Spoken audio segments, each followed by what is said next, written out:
Sveiki, noriu pakalbėti apie pokyčius, apie tą vadinamą perėjimą, kas dabar vyksta, nes jūs galite to nežinoti, bet viduje vis tiek vyksta procesas. Jūs tiesiog jaučiate, kad kažkas vyksta viduje, kas galiojo ir kas buvo iki šiol jau neveikia ir dabar vyksta kažkaip kitaip pagal kitas taisyklės. Tai vyksta dėl to, kad pasikeitė energetinis fonas, pasikeitė vibracija, pakylo vibracija ir mes gauname aukštesnės vibracijos energiją į savo kūnus, kuri išspaudžia blokus. Tas senas pasenusias programas, kurios jau mums nenaudingos, kurios mums jau negalioja, nes iki to laiko mes turėjome praeiti patirtį, mūsų protėviai turėjo praeiti patirtį ir pažinti save, savo galę, savo jėgą, energijas ir susidurti su neigiama patirtimi.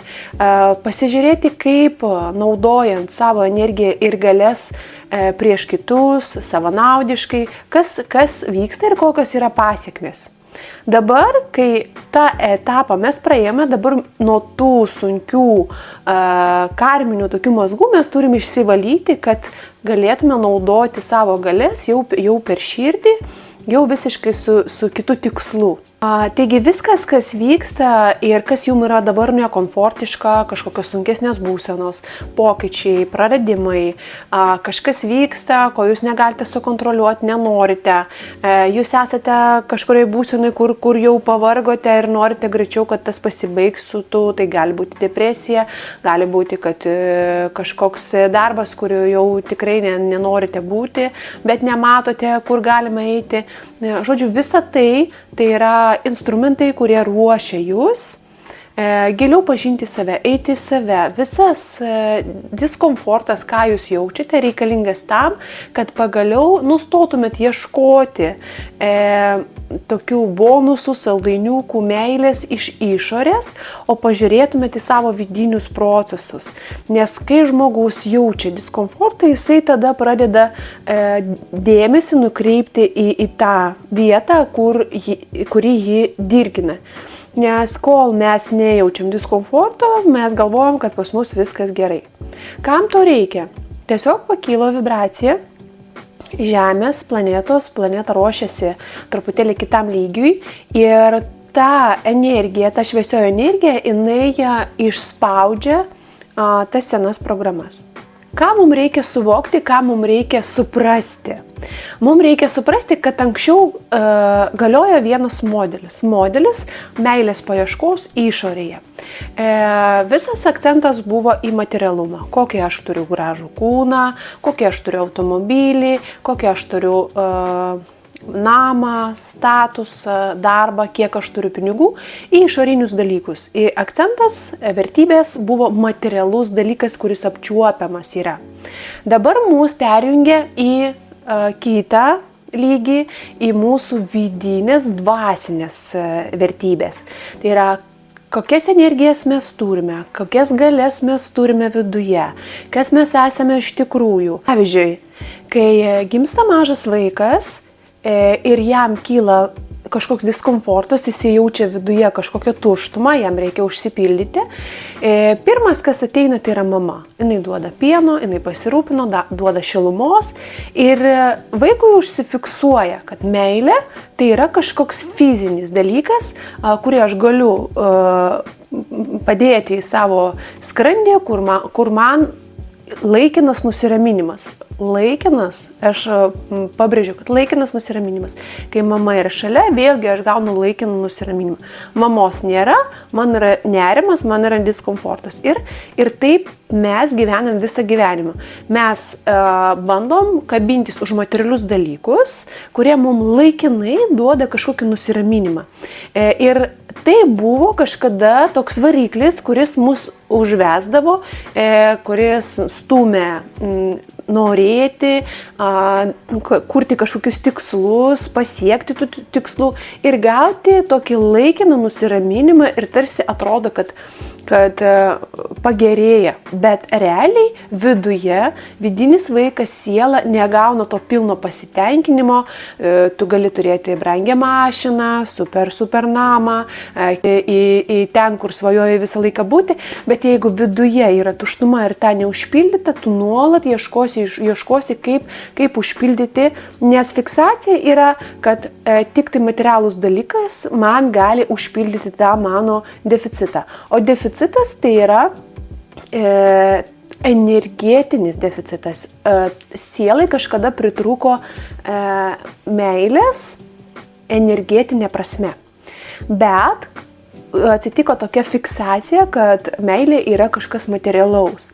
Tas etapas buvo mums reikalingas tam, kad mes galėtume praeiti tam tikras pamokas. Ir tai yra normalu, mes turėjom tą etapą praeiti. Dabar mums bando parodyti per blokų išstumimą, kad viduje mūsų dar kažkas yra. Dar yra kažkoks pasąmonės pasaulis, kur dar vyksta kažkokie procesai, kur vyksta kažkokia energijos transformacija. Ir per emocijų paleidimą, suvokimą, supratimą, analizę mes suvokiam, kad mes esame biški plačiau, negu mes įsivaizdavome. Ir žodis meilė reiškia truputėlį plačiau, negu mes įsivaizdavome. Ir iš tikrųjų mes visą laiką turėjom ryšį su ta energetinė meilė, bet kadangi mūsų protas iš pradžio užsifiksavo kitaip, jisai bandė ieškoti kažkur kitur.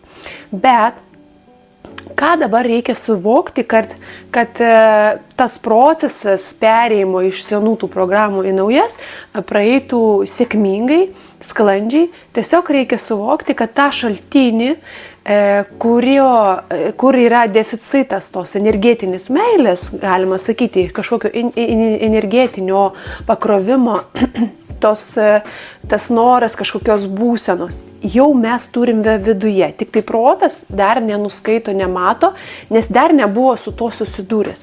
Ir mes tą darom dabar etapais. Kas žino savo matricą, žino, ten yra daug skaičiukų, tai yra mūsų dalis. Kaip psichika išsiskaidė tam, kad mūsų skausmas pasidalintų į tam tikras dalys, kad mes tiesiog neiškęstume labai didelio to skausmo, kuris mums ateina iš praeitų gyvenimų, iš protėvių, dėl to vyksta viskas sluoksniais. Ir kiekvienai daliai reikia paaiškinti, kad meilė yra ne išorėje. Jums neužtenka vienos sesijos, pavyzdžiui, nueiti į pasąmonę ir susijungti, kažką pakeisti ir iš karto pasikeis. Nuo vienos nepasikeis, kadangi yra daug dalių ir kiekvienai daliai reikia parodyti tą mechanizmą, kad dabar viskas kitaip. Dabar aš žinau, tiesiog perpajungti, aš vadinu tą perpajungimu, kai mes perpajungim tą dalį ir nukreipiam ją, pasižiūrėk, pas tave yra šviesa ir tu gali čia maitintis. Jeigu tau tėvas nedavė ten pinigų, dėmesio, meilės, tai tiesiog tą turėjai praeiti. Iš tikrųjų, tą meilę, tėvo meilę tu turi viduje. Ir taip su kiekvienu aspektu, su kuriuo mes susiduriam, su praradimais, su tuo, kur mes kažko negavome, kažką praradome, kur mes jautėm skausmą, tai tiesiog tai yra patirtis, ta patirtis, suprasti, kad ne ten mes ieškojome. Mums reikėjo persijungti į vidų. Būsena jūsų gali būti svyruojanti ir tai reikia priimti ir nebūti tokioje aukoje, kad man dabar blogai. Tas blogai reiškia, kad šviesioji, ta šviesa, jinai išstumia blokus. Ir dabar reikia žinoti, kad dabar išsikels kažkokia senoja programa ir man bus nauja energija. Žiūrėti į savo būsenas ne kaip išbandymą, o kaip išvalymą. Tiesiog išstumimą, kažkas dabar tokio nešvaraus išeina. Ir jūs turite pajausti palengvėjimo po to.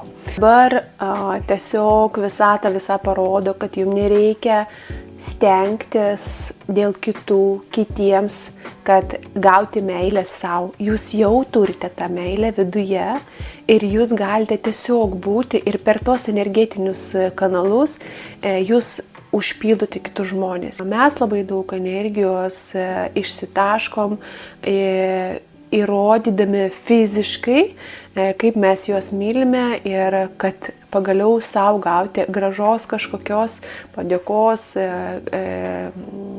įvertinimo, gero žodžio, šilumos.